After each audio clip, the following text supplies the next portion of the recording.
नमस्कार दोस्तों, आपके एम के मंजीत का आपको प्यार भरा नमस्कार। मित्रों, हर बार की तरह इस बार भी आपका एम के मंजीत एक ऐसा विषय, एक सब्जेक्ट आपके सामने रखने वाला हूँ, जिसको लेकर हर एक इंसान अपनी रोज़मर्रा की ज़िंदगी में कहीं न कहीं धोखा खाता ही है। लेकिन उसके पहले मेरा स्लोगन है ना कि अगर आप जीवन की सत्यता के सत्य के बाहर को देखना सुनना पसंद नहीं करते, तो ये वीडियो आपके लिए कतई नहीं है। और आज का मेरा टॉपिक है इंसान की मंदबुद्धि की सोच, मेरी और आपकी। मैं ऐसे ही विषयों पर क्यों बोलता हूँ? ताकि हमारी जिंदगी में गलती की गुंजाइश ना के बराबर हो जाए। लेकिन उसके पहले मैं आज एक सवाल करना चाहता हूँ, किससे? आप लोगों से, कि इंसान को इंसान के रूप में कैसे पहचाना जाता है, या दुनिया या समाज के लोगों को, या आप दुनिया को या दुनिया आपको कैसे पहचान सकती है? कैसे पहचानते होंगे? तरह तरह के उत्तर, लेकिन क्या हम सही हैं? फिर भी गलती करते ही हैं ना कहीं ना कहीं। यही इंसानों की मंदबुद्धि की सोच है। इतनी चोटों के बावजूद भी फिर एक गलती करने को हम तैयार हो जाते। तभी यह विषय लेकर इंसान रूप में आपको बताने आया हूँ कि इंसान को उसकी बुद्धि और विवेक से पहचाना जाता है दोस्तों। पर आज पहनावे से, खाने पीने से, बोल चाल से, चाल चलन से ये बात सत्य है, बातों के विवेक से पहचाना जाता है। सत्य है और पहचानना भी चाहिए, ठीक है। इतना कुछ पता होते होते हुए भी फिर भी हम धोखा क्यों खाते हैं? क्यों? क्योंकि जो बोला दिखाया कहा जाता है उसके सामने हमको मजबूर किया जाता है, या हमको झुका दिया जाता है। और हमारा झुकना और मजबूर होना उस समय लाजमी होता है। यही है मेरा आज का विषय, यही मेरा टॉपिक। लेकिन ध्यान रखिएगा, जब भी इंसान को वक्त ने उठा उठा कर पटका है, झकझोरा है दोस्तों, हर बार केवल और केवल हम एक ही गलती करते हैं। सालों साल उस चीज को कोसते रहते हैं, पीछा ही नहीं छोड़ते उन बातों का, लम्हों का, घटना का, पल का, इंसान का। क्यों? ये आपको पता है। और तभी वह बुरी चीज, बुरा पल, बुरी घटना, बुरा इंसान आपकी जिंदगी का एक पल का हिस्सा बन जाता है।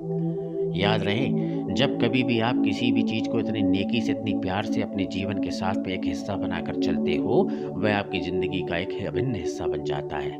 और जब कभी भी आप किसी नेक काम में, अपने शुभ कामों में हाथ डालते हैं, प्रयास करते हैं, यही रुकी हुई चीज़ें आपके सामने रोड़ा बनकर, पनौती बनकर उसके सामने आके खड़ी होती है। ये प्रकृति का नियम है कि जब आप कभी किसी चीज़ को इतने प्यार से अपने पाल पोस कर इतना बड़ा करोगे, वह आपको कचोटेगी, फिर बाद में वो आपको खाना शुरू करेगी।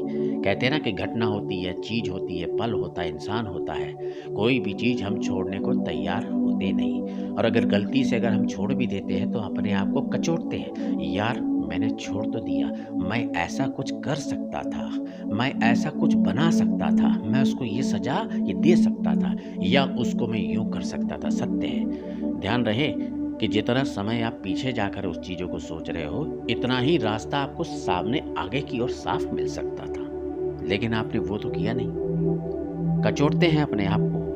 कहते हैं ना, पनौतियों का मंजीरा सर पे लेके चलने की अपनी आदत होती है। और फिर बाद में एक पल, एक वक्त ऐसा आता है, यही मंदबुद्धि की सोच मेरी और आपकी दोषी बनाती है। किसको? दूसरों को, माँ बाप को, भाई बहन को, दोस्तों को, यारों को, किस्मत को, समाज को। हर एक इंसान किसी न किसी चीज़ के सहारे उसको घसीटना शुरू कर देता है।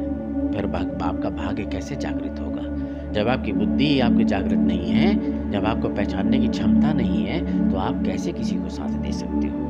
ये जानने सोचने वाली बातें हैं। इतना कुछ होने के बावजूद भी हम और आप चीज़ों को, पलों को, लम्हों को, इंसिडेंट को, इंसानों को, बातों को पकड़ के घसीटने का प्रयास करते हैं। सालों साल उसको नहीं छोड़ते। ध्यान रहे, जैसी दृष्टि वैसी सृष्टि। कहते हैं ना, जैसा खाओगे अन्न वैसा रहेगा मन। प्रभु जी, जो पीछे हुआ उसको भूल जाइए, आगे का रास्ता देखिए, आगे के लिए बुद्धि लगाइए, अपने तन मन को धन से आगे जागृत करके उसको ले जाने का प्रयास कीजिए। कहते हैं समय से बड़ा बलवान कोई नहीं होता दोस्तों। भाग्य तभी जागृत होगा जब आपकी बुद्धि और विवेक जागृत होगी। हर बार कुछ ना कुछ एक चीज नई लेकर आता हूँ। जिंदगी और समय और ईश्वर हर बार आपको एक मौका देती है, लेकिन अपनी मंदबुद्धि, अपनी सोच के कारण इंसान उस मौके को, उस चांस को, उस चीज को इंसान खोने का प्रयास करता है। क्यों? क्योंकि हम इतने ज्यादा चतुर चालाक होते हैं। तो इन शॉर्ट में आपको तमाम सारी चीजों का सबमिशन करके शॉर्ट में बताया कि इंसान की मंदबुद्धि की सोच क्यों और कहाँ कैसे होती है। इतना चतुर चालाक होने के बावजूद भी हम चोट धोखा क्यों खाते हैं। अगर ये हम चालाकी धोखा ना करें तो हमारी मंद बुद्धि की पहचान नहीं, एक विवेकशील,